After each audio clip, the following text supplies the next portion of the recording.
After working all day at the city library, I stopped by the grocery store to buy food for dinner. When the cashier swiped the card, the machine made that sound that freezes your soul. Declined. Insufficient funds. I tried again. Sure, it was a system error. Nothing. Numbers I couldn't believe appeared on the screen. $320. That was all that was left. I got home trembling, with no bags, no food, not understanding what had happened. And there he was, my son, Mark, 46 years old, sitting on the couch like a king on his throne, legs spread, remote control in his hand.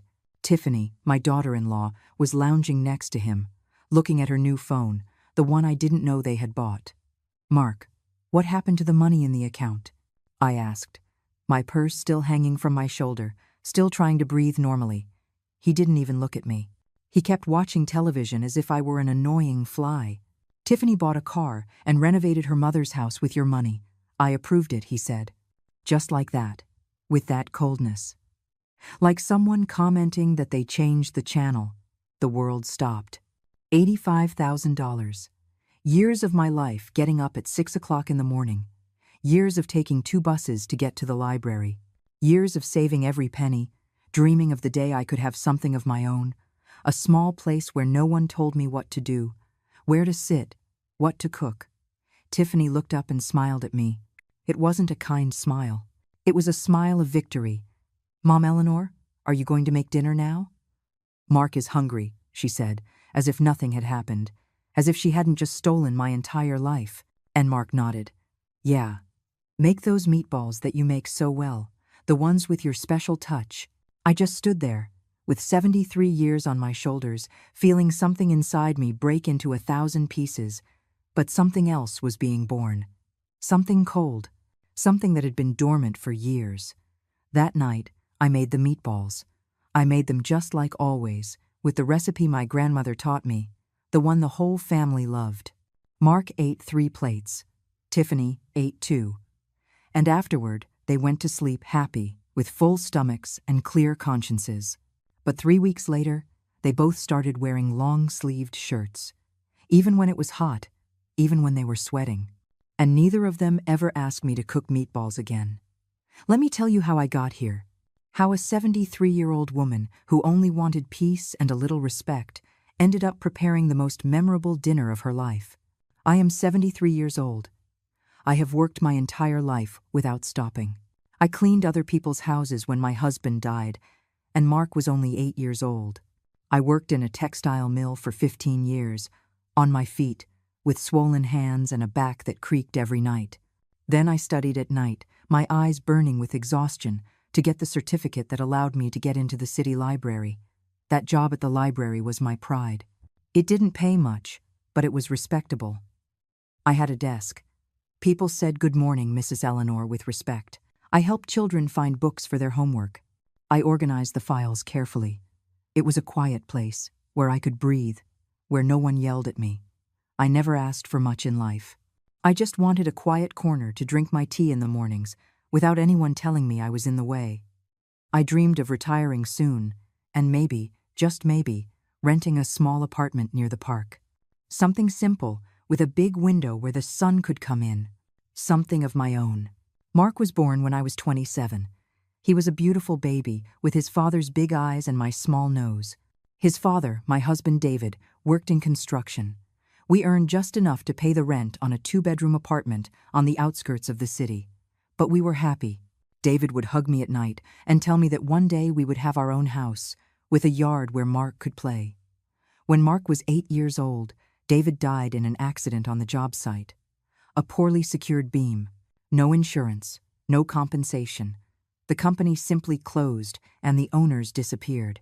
I was left alone with a child, with debts, with a future that looked like a bottomless pit. But I didn't give up. I got up every morning even when my body ached. I worked at whatever I could. I cleaned offices at night. I washed other people's clothes on the weekends. Also, Mark could have food, school supplies, clean clothes, so he wouldn't feel like he was different from the other kids. And it worked. Mark studied. He was a good student. He graduated from college with honors. He got an excellent job at a tech company. I would cry with pride every time I saw him leave the house in his suit and briefcase. My boy. My reason for living. When he met Tiffany 5 years ago, I thought everything would finally be okay. I thought I would have a daughter-in-law to share cooking secrets with. Someone who would call me for coffee. Someone who would ease Mark's burden a little. How wrong I was. Tiffany came into our lives like a storm disguised as a gentle breeze. At first, she was all smiles and thank you, Mom Eleanor, for the food and what nice decorations the house has. But I saw something in her eyes. Something calculating. Something hungry. They got married 6 months after they met. Mark was in love like I had never seen him. And I, like every foolish mother, kept quiet about the doubts that were eating me up inside. I didn't want to ruin his happiness. I didn't want to be that bitter mother-in-law everyone hates. Tiffany moved into the house 2 months after the wedding. Just until we find our own place, Mark said. I agreed. He was my son. How could I say no? Besides, the house had 3 bedrooms. I slept in the smallest one, the one that used to be the storage room. They could take the master bedroom. It was only fair. At first, everything seemed normal. Tiffany worked at a clothing store at the mall. She left early and came back late. I barely saw her. Mark was still attentive to me. He would ask me how my day had been. He would hug me before he left for work. But slowly, very slowly, things started to change. First, it was the remote control. One day, I came home from work and wanted to watch the evening news, like I always did. Tiffany was watching a reality show. I asked her if we could change it for just half an hour to see the news. She looked at me as if I had asked her to donate a kidney. I'm watching this, Mom Eleanor. Besides, this is the living room for all of us. Whoever gets here first is in charge. Mark didn't say anything. He was on his phone, oblivious to everything. So I went to my room and watched the news on the old television I had in there, with the bent antenna that made the picture shake. Then it was the food. I had always done the grocery shopping. I knew what to buy, where the best deals were, how to stretch the money to last the whole month. But Tiffany decided that she would do the shopping because she had better taste and knew what quality things were. She started buying expensive brands, imported cheeses, wines that cost more than my weekly salary, cuts of meat that I would never have dared to buy. And when I commented that maybe it was too much spending, she looked at me with disdain. It's just that you're used to cheap things, Mom Eleanor. Mark deserves nice things. He works very hard. As if I hadn't worked hard my entire life. As if my wrinkled hands and my creaking knees weren't proof enough of everything I had sacrificed. Mark, my son, the boy I had raised alone, who had seen everything I suffered for him, said nothing. He just ate the expensive cheese and drank the imported wine and thanked me as if I were the maid who had set the table. Then came Brenda, Tiffany's mother. A 60-year-old woman with mahogany-dyed hair and nails always painted a bright coral. She wore perfume so strong you could smell her from the hallway. And she had that voice, that shrill voice that drilled into your ears. The first time she came to the house, she walked in as if she owned the place. She didn't even greet me. She walked right past me as if I were part of the furniture and plopped down on the couch. "Tiffany, honey, what a lovely house you have," she said, looking around with approval. "Your house," as if my name wasn't on the deed, as if I hadn't paid a 30-year mortgage to have that roof over my head. Tiffany smiled. "Thanks, Mommy. We're making some upgrades. We want everything to look more modern." Upgrades? With what money? But I didn't say anything. I swallowed my words just as I had swallowed so many other things in my life. Brenda started coming over more and more often, twice a week, 3 times. Sometimes she would stay overnight. And every time she came, she brought criticisms wrapped in fake smiles. "Oh, Eleanor, are you still using those curtains? They're so old-fashioned. Tiffany should change them for something more elegant. Eleanor, that stew smells very strong. Tiffany and I don't like food with so much seasoning. You should cook milder. Eleanor, why don't you dye your hair? The gray makes you look so much older. My stylist is excellent, although he's a bit expensive for your budget." And Tiffany would laugh. She would laugh at her mother's comments as if they were harmless jokes. Mark would look at his phone. Always his damn phone. One night, after Brenda left, I exploded. I told Mark that I didn't like how they spoke to me, that I felt disrespected in my own home, that I needed him to defend me, just once. Mark sighed, as if I were a capricious child asking for a toy. Mom, don't be dramatic. Brenda is like that with everyone. Don't take it personally. And Tiffany loves you. She's just trying to make the house look better. You should be grateful that she cares. Grateful. That word stuck in my chest like a rusty knife. But the worst hadn't arrived yet. The worst was when Tiffany quit her job at the store. I'm tired of working for other people, she announced one day during dinner. Mark and I decided that I'm going to stay home. That way I can take better care of everything. Take care of what? I wondered. She didn't clean. I was still mopping the floors, doing the laundry, ironing Mark's shirts. She would get up at 11 o'clock in the morning, paint her nails, watch television, talk on the phone with her friends for hours. And the money started to disappear faster. I had opened a savings account when Mark was 15. Little by little, month after month, I had been putting something away. Sometimes it was $50, sometimes $20. When I couldn't afford to save, I'd at least put in 10. For years I did that, with discipline, with hope. When Mark turned 25 and got his job, I proposed something. Let's open an account together.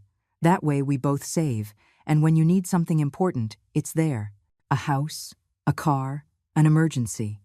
He happily agreed. For years it worked well. He put in his part. I put in mine. Until Tiffany arrived. When Tiffany and Mark got married, he insisted that she also have access to the account. We're a family now, Mom. It doesn't make sense to have secrets with money, he told me. And I, as always, agreed. With faith. Because he was my son. Because I thought Tiffany was part of the family now. Because I was a naive fool who believed that love and kindness are always reciprocated. The first few months, Tiffany didn't touch anything. The account continued to grow normally. I deposited my pension and part of my salary from the library.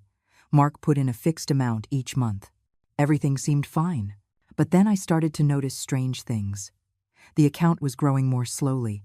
When I checked the transactions at the ATM, I saw withdrawals I hadn't made. Small ones at first. $300 here. $500 there. I asked Mark.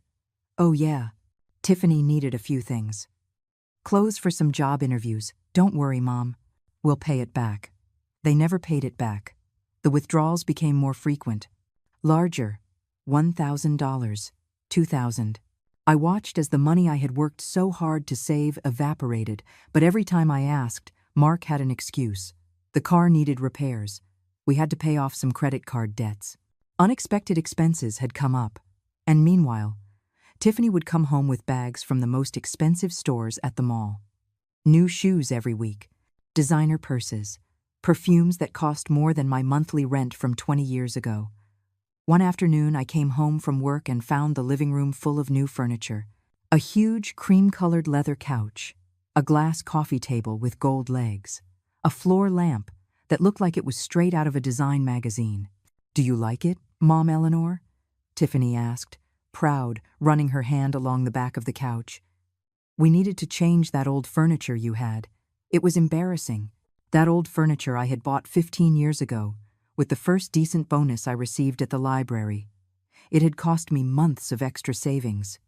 And it was comfortable, sturdy, perfect. How much did all this cost? I asked. Although I already knew I wouldn't like the answer. Don't worry about that. Mark and I took care of it. Besides, it's our house. We have a right to make it look good. Our house, my 30 years of mortgage payments. My name on the deed. My house. But now it was our house. Theirs. Mark arrived that night and didn't even blink at the new furniture. He sat on the leather couch, stretched out his arms, and smiled. It's comfortable. Good job, babe.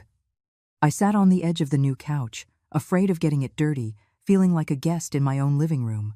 Brenda's visits became unbearable. She no longer came alone. She brought her friends. Women her age with faces stretched by plastic surgery and shrill laughs. They would sit in my living room, drink my coffee, eat the cookies I bought, and talk about me as if I weren't there. Poor Tiffany. What a heavy burden to have to live with her mother-in-law. One of them, a woman named Sharon, with platinum blonde hair and huge fake pearl earrings, would say.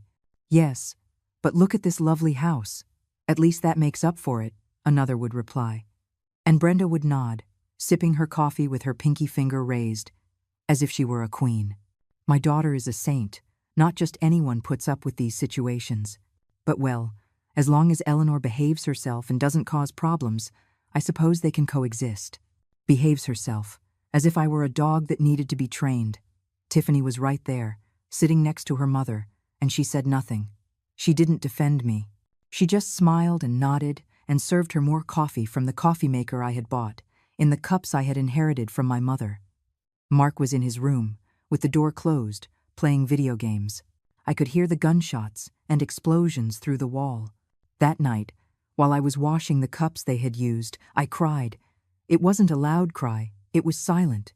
The tears fell into the soapy water and disappeared as if they had never existed. That's how I felt, like I was disappearing. But the worst, the absolute worst, came on a Thursday morning. I had a little ritual. Every Thursday, after work, I would stop by the corner bakery and buy myself a glazed donut. Just one. It was my little luxury for the week. It cost me $2. I would eat it slowly, with a cup of tea, sitting by the window in my room, looking out at the street. Those 20 minutes were mine. No one bothered me. No one asked me for anything. It was my moment of peace. That Thursday, when I got home with my donut in its paper bag, I found Tiffany in the kitchen with Brenda. They were laughing, surrounded by bags from an expensive bakery downtown. "Look, Mom Eleanor," Tiffany said, pointing to the table full of elegant pastries. Brenda brought French pastries. "They're super expensive, but delicious. Try one." I looked at my $2 donut in my hand. Suddenly I felt ridiculous, poor, insignificant. "No, thank you. I already have my donut," I said, and went to my room. I heard their laughter through the door. I don't know if they were laughing at me, but it felt like they were. I felt every laugh like a slap. I sat on the edge of my bed with the donut in my hands. I didn't even feel like eating it anymore. I left it on the nightstand and just stared at the wall. That white wall that needed painting. That wall that had watched me every night for years. That wall that was a silent witness to my crumbling life. And then I asked myself, when did I stop being a person and become a piece of furniture? When did my son stop seeing me as his mother and start seeing me as an obstacle? At what point did I lose my value as a human being? I had no answers. I only had exhaustion, a weariness that went down to my bones. The kind of exhaustion that sleep doesn't fix, the kind of exhaustion that comes from carrying too much emotional weight for too long. That night, Mark came into my room. It was strange. He hadn't come in for months. "Mom, I need to talk to you," he said, sitting in the only chair in my room, that wooden chair that creaked every time someone moved. My heart leaped. Maybe he had finally noticed how they were treating me. Maybe he was coming to apologize. Maybe everything was going to change. "Tiffany and I are thinking about expanding the house," he said. "We want to do a big remodel. Knock down this wall. Make the living room bigger. Make a bigger room for us. We need you to contribute about $30,000 from the account." The world stopped. $30,000. $30,000 that had cost me years. Years of getting up with an aching back. Years of eating the cheapest food so I could save a little more. Years without buying new clothes. Without going to the movies. Without treating myself to anything. All saved, penny by penny, to have something for when I could no longer work. To have a way out. To have dignity. "Mark, that money is for my retirement," I said, trying to keep my voice steady even though it was trembling inside. "It's all I have for when I can't work anymore. I can't just give it to you like that," he sighed. That sigh he used when he thought I was being difficult. That sigh that made me feel like a burden. "Mom, don't be selfish. This house is your house too. If we improve it, you benefit too. Besides, Tiffany and I have been covering a lot of expenses. It's only fair that you chip in more." Selfish? I was selfish? I, who had raised this man alone. I, who had broken my back working so he could have an education. I, who still cooked, cleaned, washed his clothes, paid the electricity, paid the water, paid the gas. I was selfish? Mark, I pay half of all the utilities in this house. I buy food. I clean. I cook. What more do you want me to do? It's not about that, Mom. It's about being a family. Families support each other. Or is it that you don't love us anymore? You don't care about our happiness? There it was. The manipulation disguised as love. The guilt wrapped in gift paper. If I didn't give them the money, it was because I didn't love them. If I protested, it was because I was a bad mother. I stayed quiet. Mark got up from the chair and gave me a pat on the shoulder, like someone comforting a dog. Think about it, Mom. It's what's best for everyone. I didn't sleep that night. I stayed awake, staring at the ceiling, listening to the sounds of the house, Tiffany laughing in the next room, Mark talking on the phone with someone about some work project. Life went on for everyone but me. The next morning I told them no, that I couldn't give them that $30,000, that I was sorry, but that was my future, my security, my only safety net. Tiffany didn't speak to me for a week. She walked past me as if I were air. Mark was distant, cold. He no longer greeted me in the mornings. He no longer asked me how my day had been. The atmosphere in the house became so tense it hurt to breathe. Brenda came to visit, and I heard her talking to Tiffany in the living room. That selfish old woman. After everything you two do for her, letting her live here, giving her a roof over her head, and she refuses to help you. How ungrateful. I was in the kitchen, preparing dinner. My hands trembled as I peeled the potatoes. Ungrateful. I was the ungrateful one. But I held my ground. I didn't give them the money. And for a few weeks, I thought that maybe things would calm down, that they would find another way to do their remodel, that life would return to some kind of normal. How naive I was.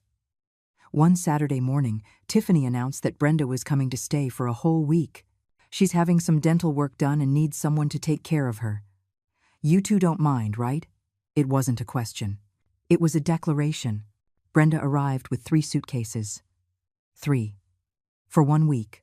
She settled into my room. The couch is just too uncomfortable for her back, Tiffany explained, as if it were the most logical thing in the world.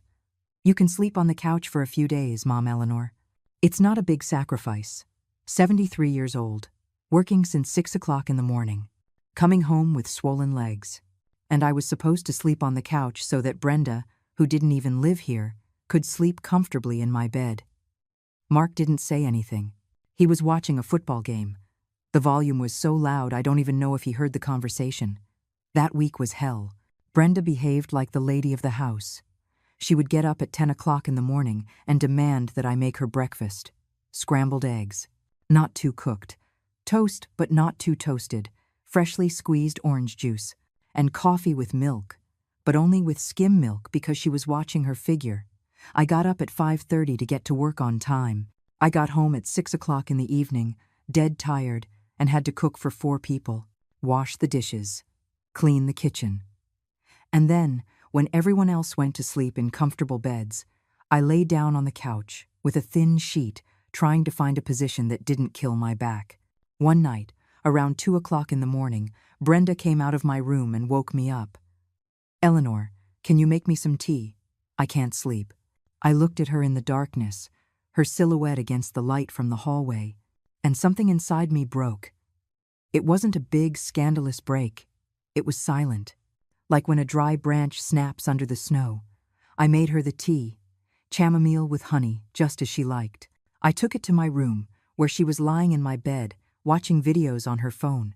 Thanks, she said, without looking at me, like someone thanking a waiter in a restaurant. I went back to the couch. I lay down. And for the first time in many years, I felt something that wasn't sadness or exhaustion. It was rage. Pure rage, boiling in my chest like water about to evaporate, but I held it in. I hid it deep inside. Because it wasn't time yet. The week ended, and Brenda left, but not before leaving my room a complete disaster. Clothes thrown on the floor, wet towels on the bed, makeup spilled on my nightstand, pill bottles everywhere. Tiffany didn't even apologize. Oh, Mom Eleanor, you know how my mom is. A little messy, but she has a heart of gold. I cleaned everything. As always, like the good Eleanor who cleans, cooks, obeys, and doesn't protest. But something had changed in me.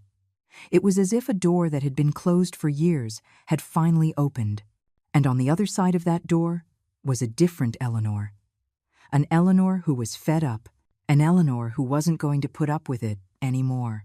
I started to watch them more. Tiffany and the way she moved through the house as if she were a queen, Mark and his indifference, his constant attachment to his phone, his inability to see me as anything more than a kitchen utensil, Brenda and her increasingly frequent visits, her poisonous comments disguised as advice.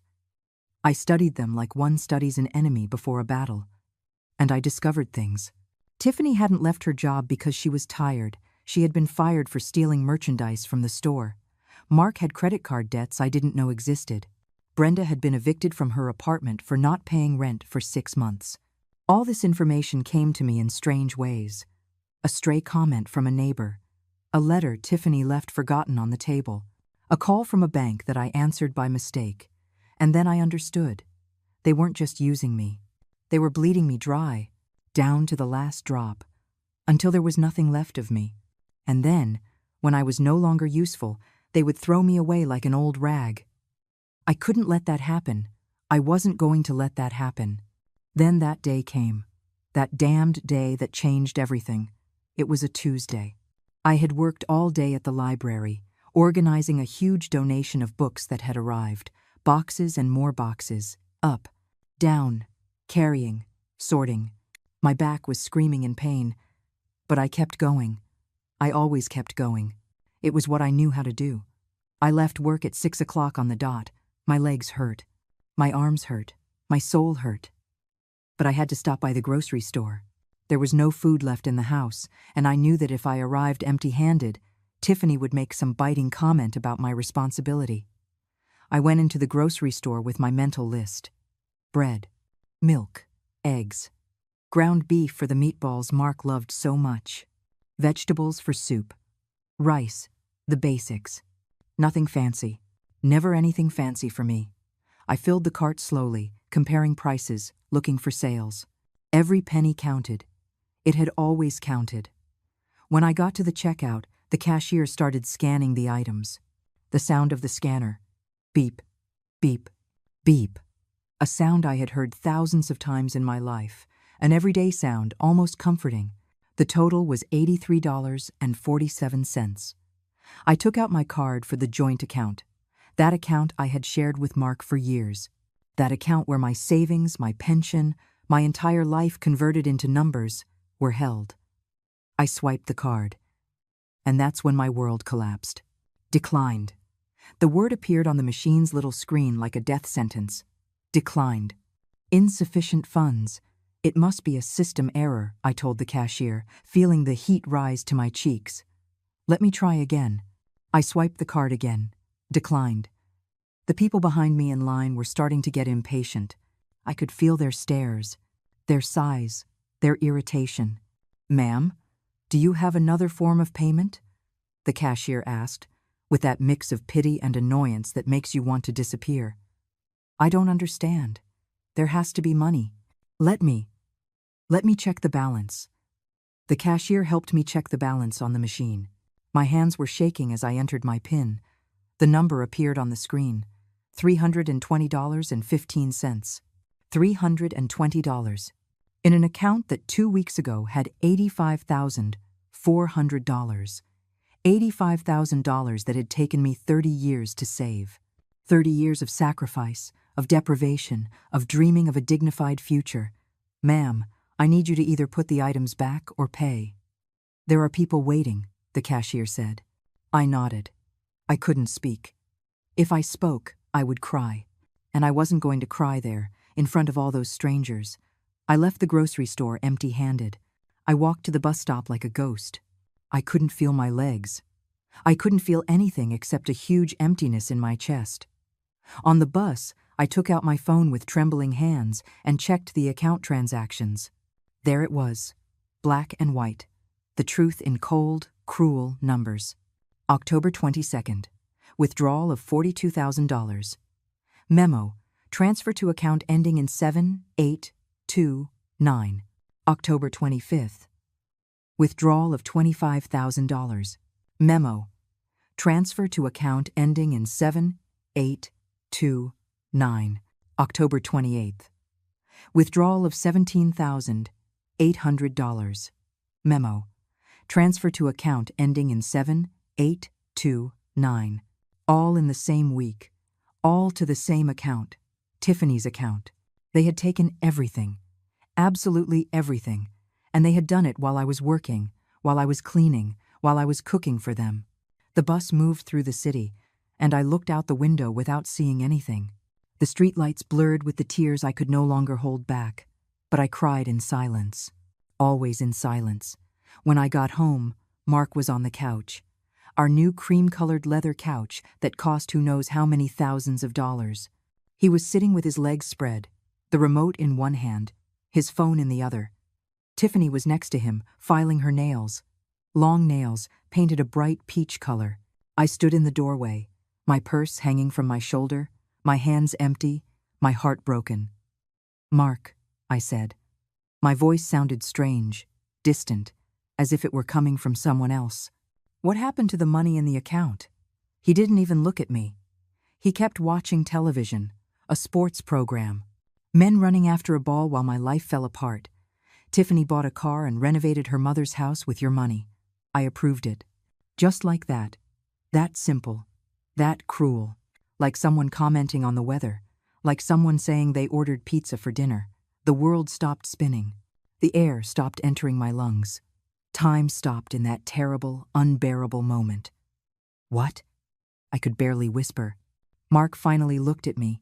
His eyes were cold, indifferent. The eyes of a stranger. Tiffany's car was getting really old. She needed a new one. And Brenda's house was falling apart. The roof, the floors, the bathroom needed fixing. They were real needs, Mom. Not whims. "That was my money," I said. "My money. My savings. My future." Tiffany looked up from her nails and smiled at me. That smile I already knew so well. That smile of victory. Technically, it was a joint account, Mom Eleanor. We all had the right to use it. Besides, we support you.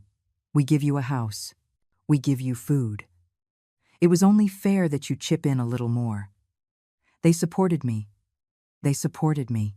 I, who paid half of all the utilities. I, who bought the food. I, who cleaned this house from top to bottom. I, who still worked at 73 years old while Tiffany painted her nails on the couch. "You had no right," I said, and my voice started to rise. "You had no right to steal from me." "We didn't steal anything," Mark said, and his tone was annoyed, as if I were a child throwing a tantrum. "We used money from an account that belonged to all of us." "Stop the drama, Mom. You're being hysterical." Hysterical. 30 years of savings gone, and I was hysterical for being upset. "Mark, that money was for when I can't work anymore, to rent my own place, to have some dignity in my old age." "Well, keep working," Tiffany said, returning her focus to her nails. "My mother is 62, and she still works. You're not that old. Besides, you can always live here with us. That's what family is for.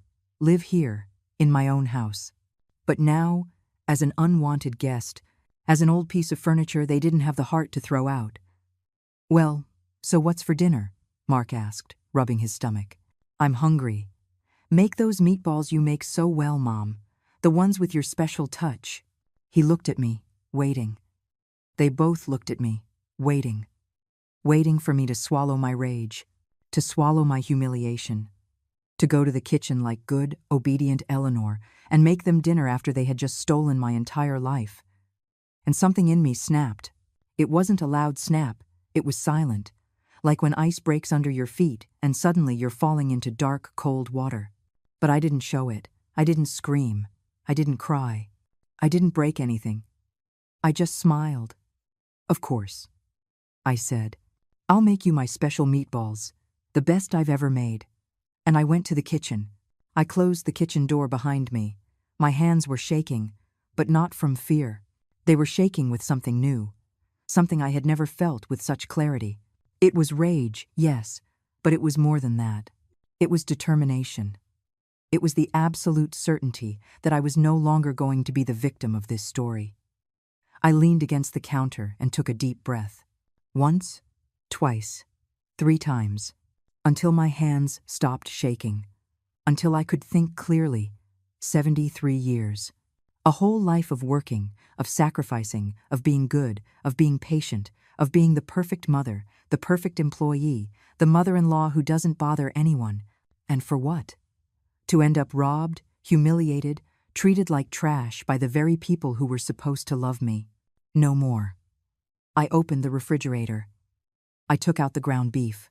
I took out the onions, the garlic, the breadcrumbs. I took out all the ingredients I needed to make my famous meatballs, the ones Mark had loved since he was a child, the ones he asked for every time he wanted to be comforted, the ones that carried my love, my time, my dedication. But tonight, they were going to carry something else. I started chopping the onion. The knife hit the wooden cutting board with a steady rhythm. Thwack, thwack, thwack. Every strike was therapeutic. Every strike was a small release of all the fury I had accumulated for years. While I cooked, I thought. My mind worked quickly, calculating, planning. I wasn't going to do anything illegal. I wasn't going to poison them. I wasn't a murderer. But I did know Tiffany and Brenda very well. I knew their weaknesses. I knew exactly what bothered them, what caused them problems. Tiffany was allergic to shellfish. Not a deadly allergy, but one that caused her terrible skin rashes. Red blotches that lasted for weeks. Unbearable itching. Swelling in her face. She had mentioned it to me once, years ago, when she was still pretending to be nice to me. And Brenda had a delicate stomach. She couldn't eat anything too spicy without suffering the consequences. She would spend days in the bathroom, in pain, in discomfort. She had also told me, back when she used to visit, and I was still foolish enough to worry about her well-being. I smiled as I mixed the meat. In the back of the pantry, hidden behind spices I never used, I had a jar of dried shrimp powder. I had bought it months ago for a recipe I never got around to making. It was very fine, almost like dust. If you mixed it well with the meat, it was impossible to detect with the naked eye. And in the other cabinet, I had a special hot pepper a colleague from the library had given me. A pepper so hot, she had warned me. Use just a tiny bit, Eleanor. With this, a little goes a long way. I had never used it. Until now. I took the jar of shrimp powder. I glanced at the kitchen door. Closed.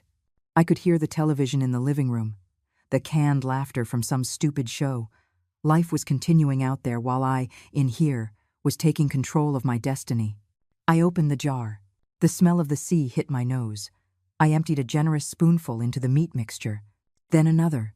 I mixed it well, very well, until it was completely invisible. Then I took the hot pepper.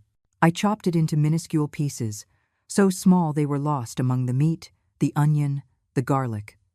I added more than any sensible recipe would recommend. As I formed the meatballs with my hands, I felt a strange calm, a peace. As if after years of being lost, I had finally found the way back to myself. I put them in the skillet. The oil sizzled. The smell of home cooking filled the kitchen.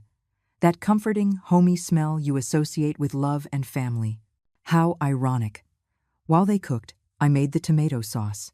Extra spicy, of course. I added more of the pepper in there too. And just in case, a few drops of the hot sauce I found in the back of the refrigerator, the one with the label that said, "Caution, extremely hot." The meatballs browned perfectly. They looked beautiful, appetizing, innocent.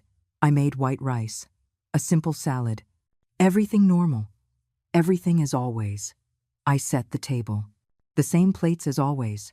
The same silverware. The same glasses. "Dinner is ready," I announced, opening the kitchen door. Mark and Tiffany came to the table like hyenas to the smell of blood. They sat down. Mark rubbed his hands in anticipation.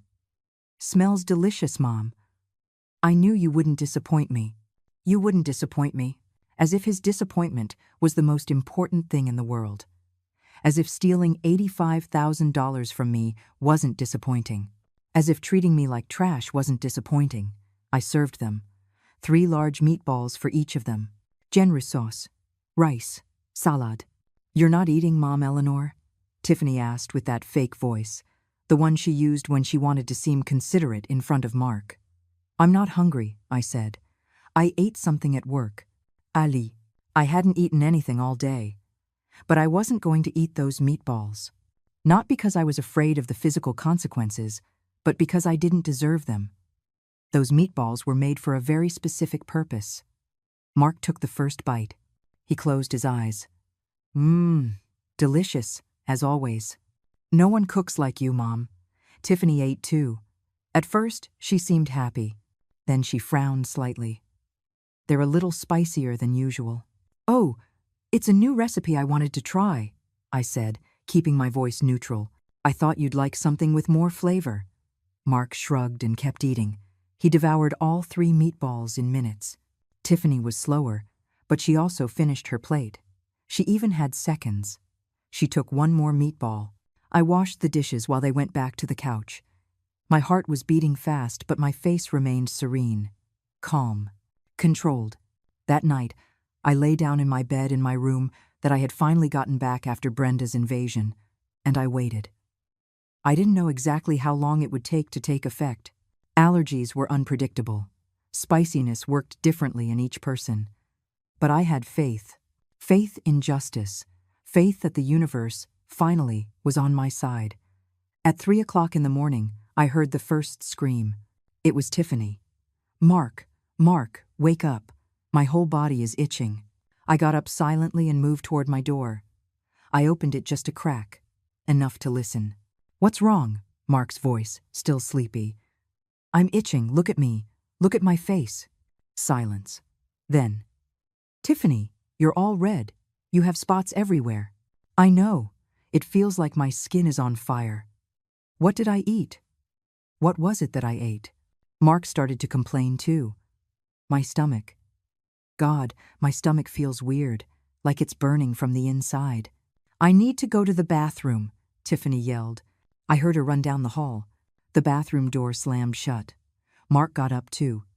Tiffany, hurry up. I need the bathroom too. I'm busy. Go to the other bathroom. The sound of running feet. Another door slamming.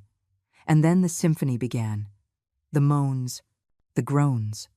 The sounds I won't describe, but that we can all imagine. The water running constantly. Tiffany crying. Mark cursing.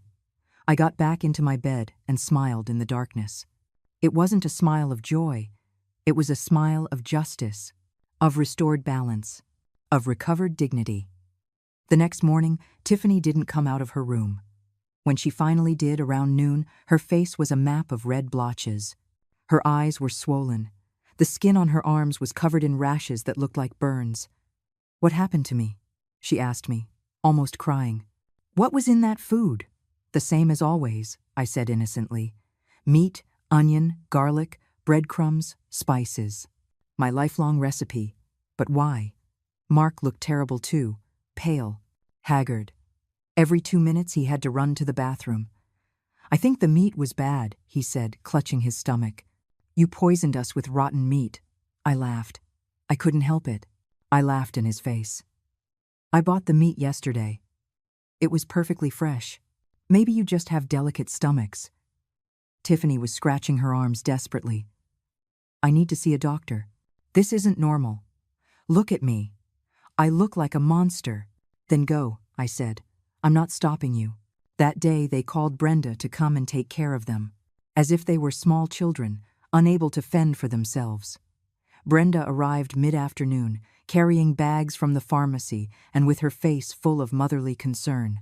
She walked past me without greeting me, as always, and went straight to Tiffany's room. My poor baby girl, what happened to you?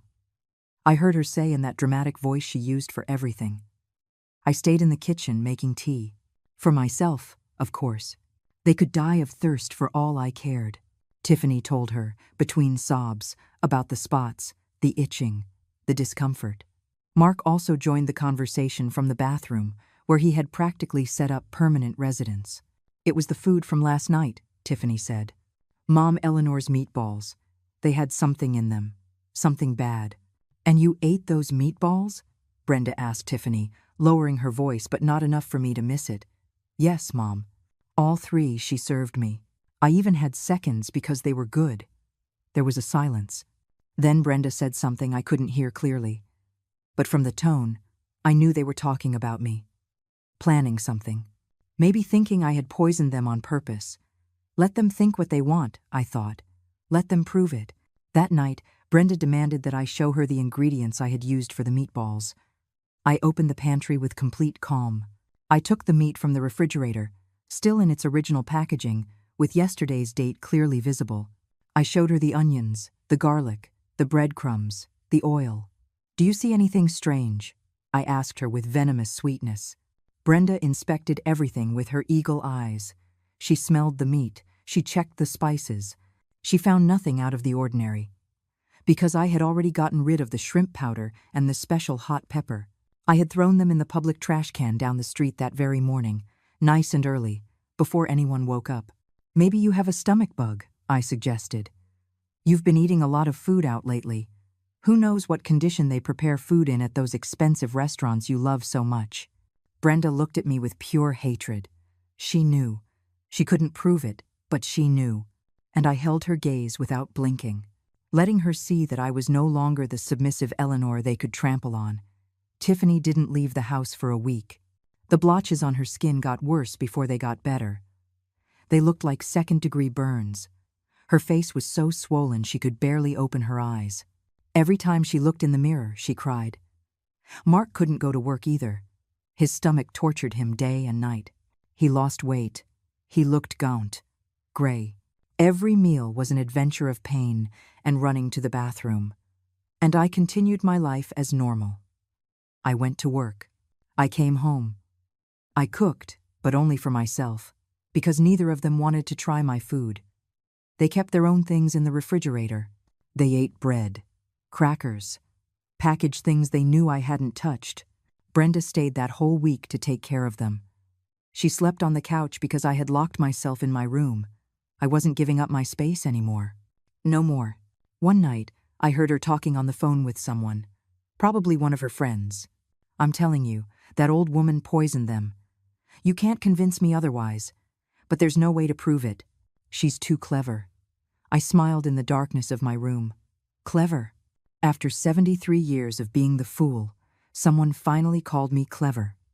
During that week, I took the opportunity to do things I had postponed for too long. I called the bank. I spoke with a manager.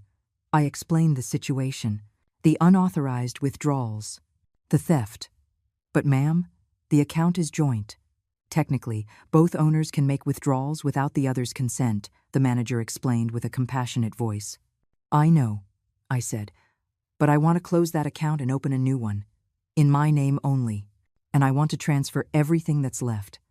I did the paperwork. The $320 that were left were now in a new account. Mine alone. With a new card. With a password only I knew. I also went to see some apartments for rent. Small. Modest. But clean and dignified. I calculated that with my pension and my salary, I could afford one. It wouldn't be a luxurious life, but it would be my life. Mine and no one else's. A woman from the real estate agency showed me a studio on a 3rd floor. It had a big window that overlooked a park. The afternoon light came in and painted everything gold. It's perfect, I said. When do you want to move in? She asked. Soon, I replied. Very soon. I left a deposit. I signed the lease. 1 month's rent in advance. The apartment would be mine starting November 1st. 3 weeks away. 3 weeks to plan my escape. 3 weeks to get my freedom back. When I returned home that afternoon, Tiffany was in the living room with Brenda. The blotches on her face had started to fade a little, but she still looked terrible. She was wearing a long-sleeved shirt despite the heat, to cover the rashes on her arms.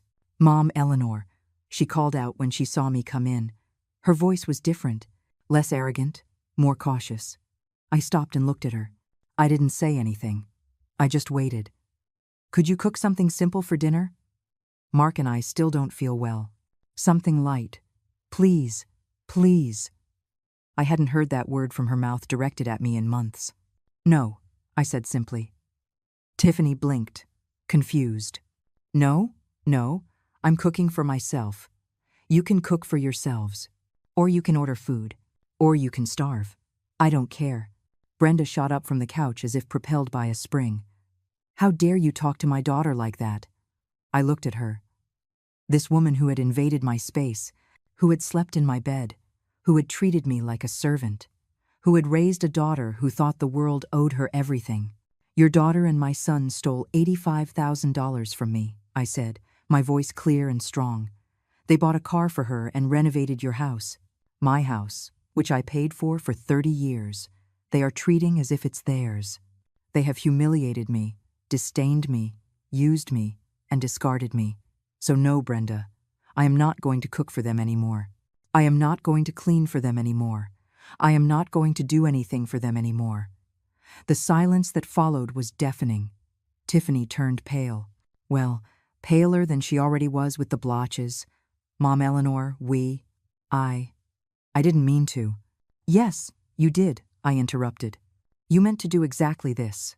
You wanted my money. You wanted my house.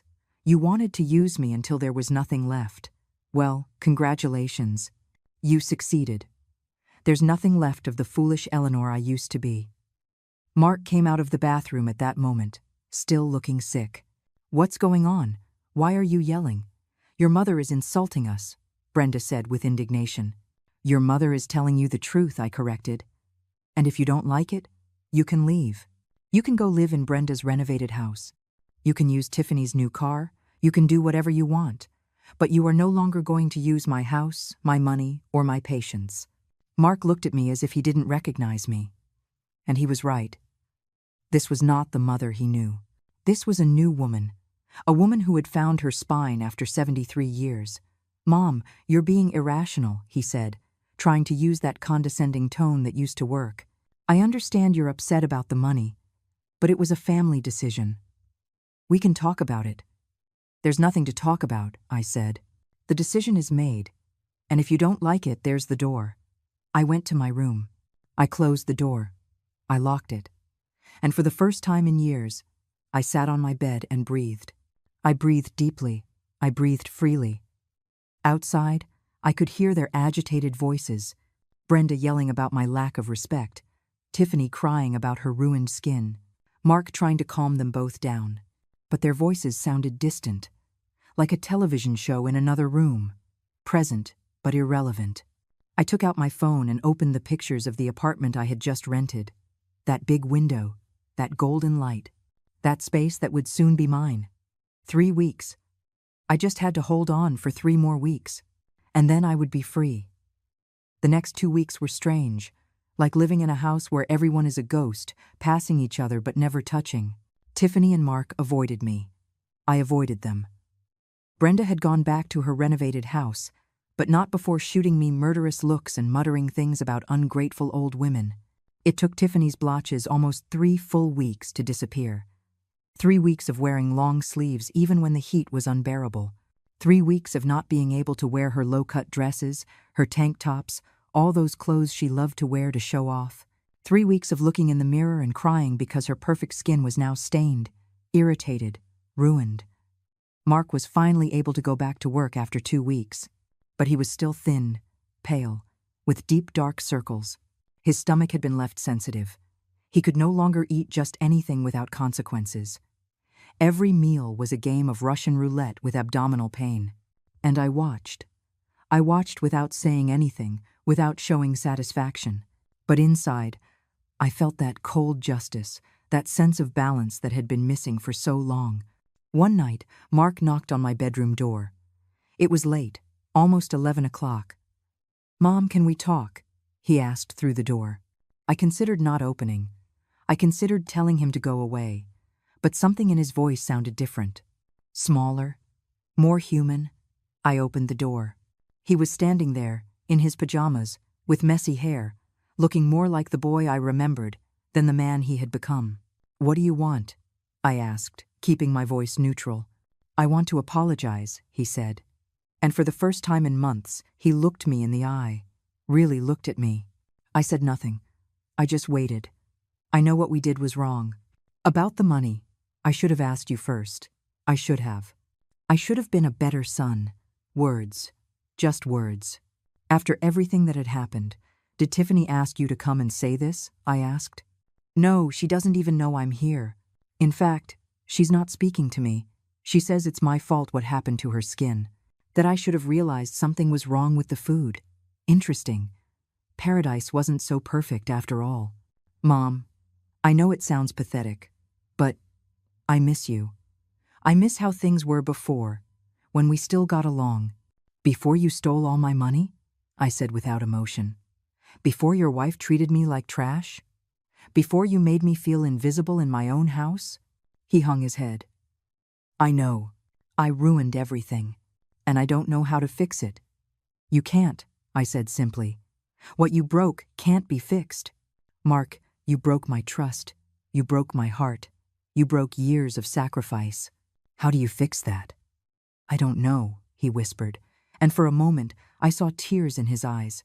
Part of me, that part that was still a mother, wanted to hug him, wanted to comfort him, wanted to tell him everything would be okay. But that part was small now. Very small. I had buried it under layers of pain and disappointment. Mark, raising you was the best thing I ever did in my life. But letting you use my love as a weapon against me was the worst. I'm not going to make that mistake anymore. What does that mean? He asked, and there was fear in his voice. It means I'm leaving, I said. I already rented an apartment. I'm moving in a week. The shock on his face would have been comical under other circumstances. You're leaving?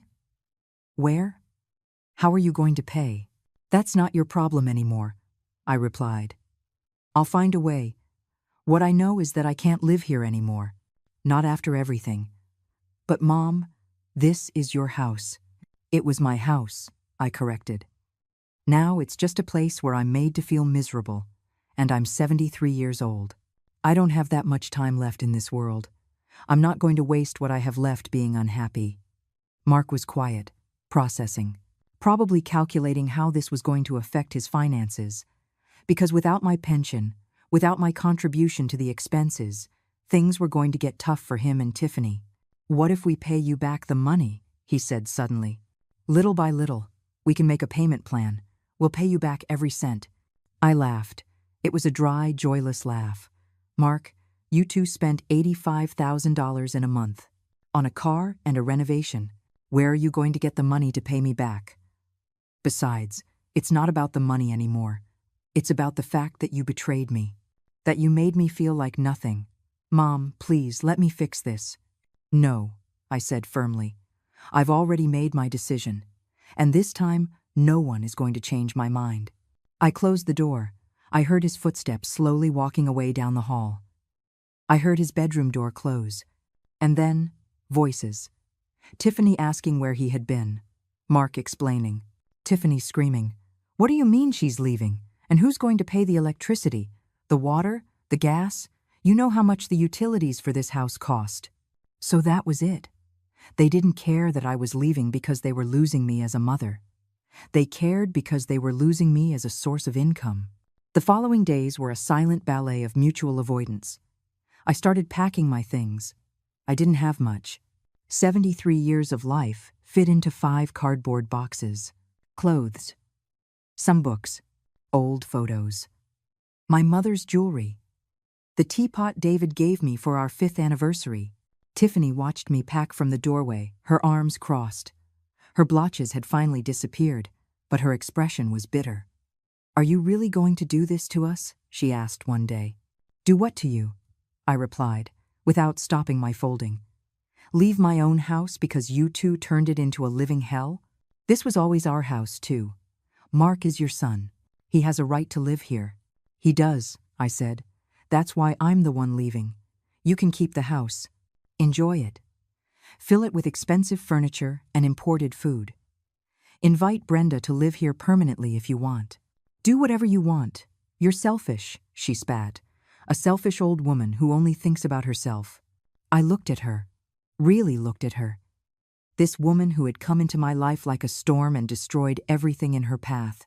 Tiffany, you took $85,000 of my dollars without asking.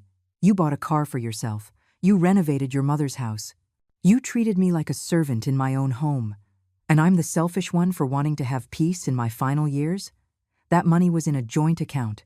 It was just as much ours as it was yours. Keep telling yourself that, I said. Maybe one day you'll believe it. She left in a rage, slamming doors. And I kept packing. The day before my move, I hired a small moving truck. I didn't need much space. My 5 boxes. A mattress I bought used but in good condition. A few plates and pots I bought at the flea market. That night, I cooked in that kitchen for the last time. But only for myself. I made vegetable soup. Simple, nutritious. I ate it slowly, savoring every spoonful, looking out the window at the alley I had seen for so many years. Mark didn't come out of his room all day. Neither did Tiffany. It was as if they were in mourning. But not for me. For their income source. For their comfort. For their convenience. The next morning, the truck arrived on time. 2 young men helped me load my things. It didn't take long. Half an hour and everything was inside.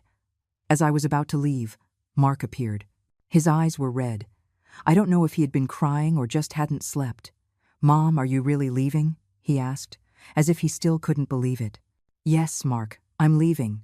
But what if I need you? What if something happens?" I looked at him.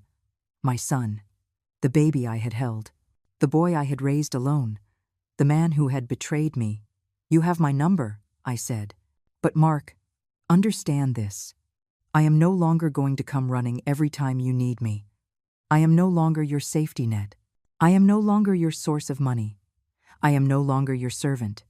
If you call me, it will be as a son, not as someone who needs something from me. I'm sorry, Mom. I'm really sorry." "I know," I said. And it was true. I could see the regret in his eyes. But regret doesn't erase the damage. It doesn't turn back time. It doesn't heal the deep wounds. I hugged him. A brief hug. A goodbye. "Take care of yourself, Mark," I said. And I left. The apartment was small. A studio on a 3rd-floor walk-up. My knees protested every step. But when I opened the door and saw that big window, that golden light pouring in, I knew I had made the right decision. The movers left my boxes in the center of the empty space. I tipped them from the little money I had, and they left. And then I was alone. Completely alone. For the first time in years, the silence wasn't heavy. It wasn't uncomfortable. It was freedom. I sat on the floor, because I had no furniture yet, and looked around. The walls were painted white. The floor was old wood, but clean. There was a small kitchenette in one corner. A tiny bathroom, but functional. And that window, that beautiful window overlooking the park. I took my teapot out of one of the boxes. I filled it with water. I put it on to heat on the stove that barely worked, but was mine. I sat on the windowsill with the hot cup between my wrinkled hands and looked outside. There were children playing in the park. An elderly couple was walking hand in hand. A man was selling ice cream from a cart. Life went on, indifferent to my small personal revolution, and it was perfect. The first few days were hard. Sleeping on a mattress on the floor wasn't comfortable at my age. Cooking with 2 pots and 3 plates required creativity. But every discomfort was mine. Every decision was mine. Every moment of silence was mine. I bought second-hand things. A small table, 2 chairs, a worn-out armchair, but comfortable. Ivory-colored curtains that let the light through. Plants for the window. Little by little, the empty space became a home. A real home. Not a house where I was tolerated. A home. Mark called me 3 times that first week. I only answered the first time. "Mom, how are you? Do you need anything?"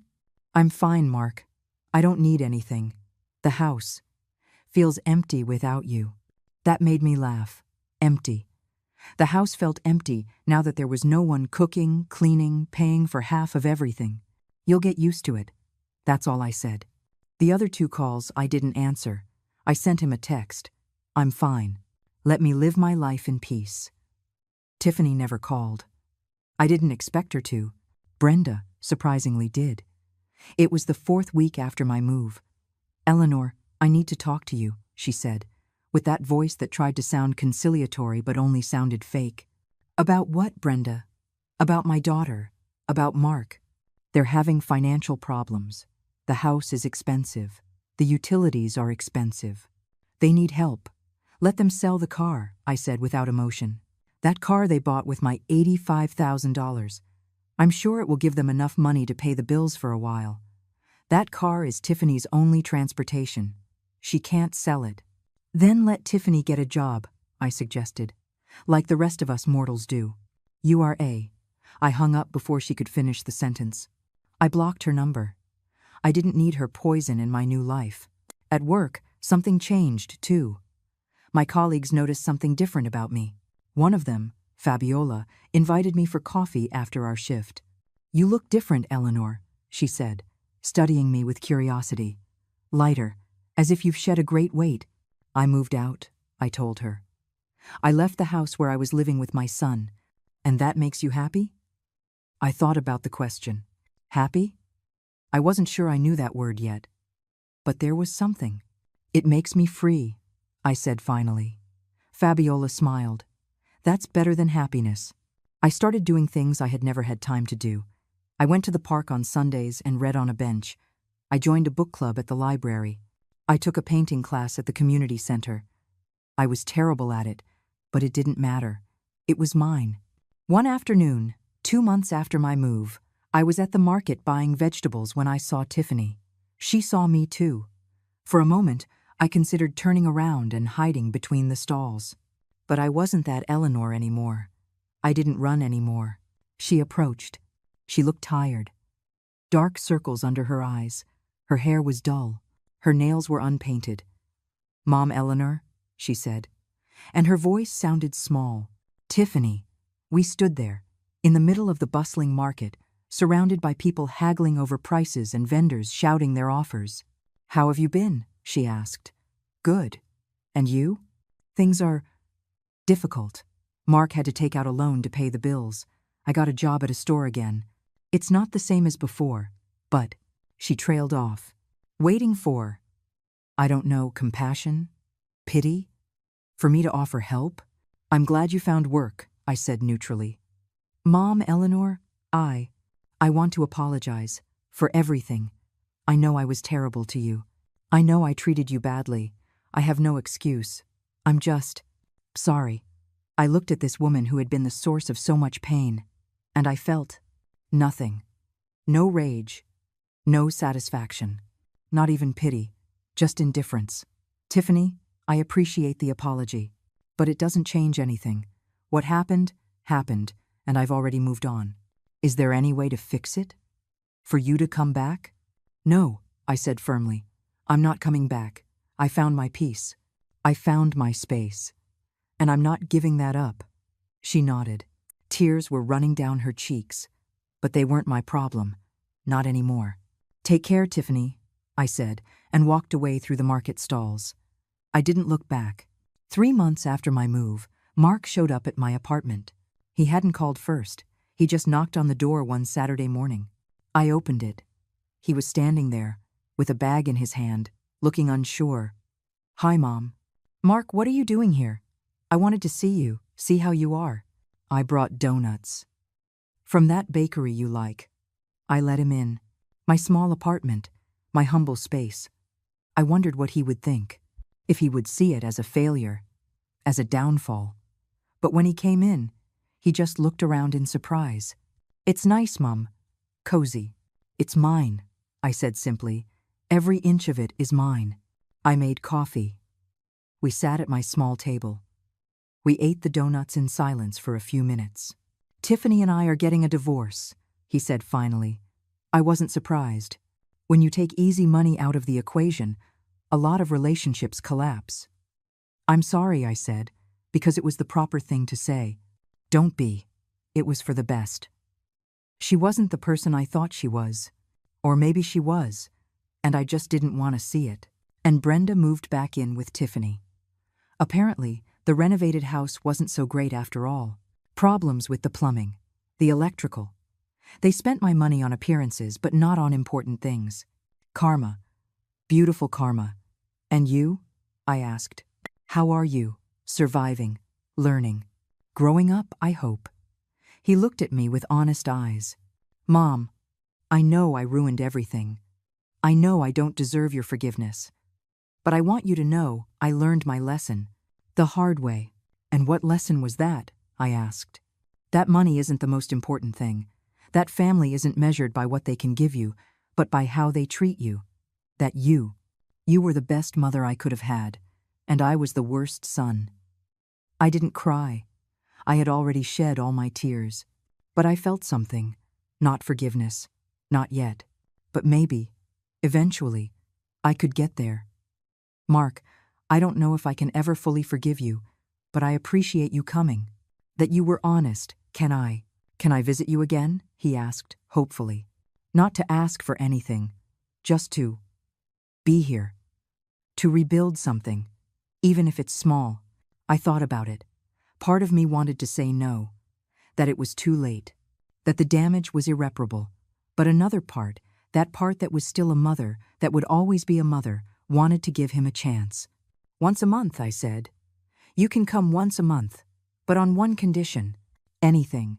That you never, ever ask me for money again. That you never again make me feel as if my worth is in what I can give you. If you come because you want to see your mother, not because you need something. I promise, he said, and for the first time in years I believed him. Now, 6 months after my move, my life is simple but beautiful. I get up when I want. I have breakfast at my window, looking at the park. I go to work and come back to my home. My home. On weekends, I paint terrible watercolors, but they make me happy. I read books I always wanted to read but never had time for. I drink my tea in silence, without anyone criticizing the water temperature or the amount of sugar. Mark comes once a month, as promised. We have coffee. We talk about superficial things at first. Slowly, very slowly, we are rebuilding something. I don't know if we'll ever be what we were, probably not, but maybe we can be something new. Something more honest. This morning, as I was making my tea, I looked at myself in the small mirror that hangs by the window. I saw a 73-year-old woman, deep wrinkles, completely gray hair, hands marked by years of work. But I also saw something else. I saw strength. I saw dignity. I saw freedom. I sat in my old but comfortable armchair, with my hot cup of tea in my hands, watching as the morning light painted my apartment gold. And I smiled, because for the first time in 73 years, I understood something fundamental. You don't need a palace to be the queen of your own life.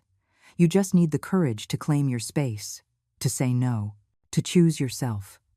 The meatballs I made that night weren't revenge. They were justice. They were the breaking point I needed to wake up. To remember that I had power, that I had value, that I deserved respect.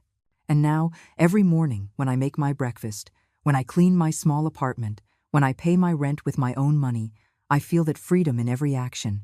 I no longer cook for anyone but myself. And when I make meatballs, I make them with love.